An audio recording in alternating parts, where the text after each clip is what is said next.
سؤال الناس كلها بتسأله: هل فيه معدل طبيعي لطرد الغازات من البطن؟ طبعا أكيد إن فيه معدل طبيعي.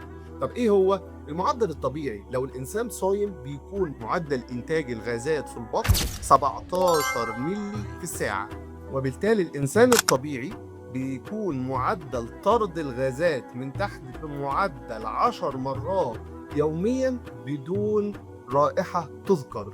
تبدأ تزيد الكمية أما الإنسان يبدأ ياكل، بالذات الأكل اللي فيه نباتات أو كربوهيدرات اللي هي أصلا منتجة للغازات، ممكن تزيد الكمية لقد إيه؟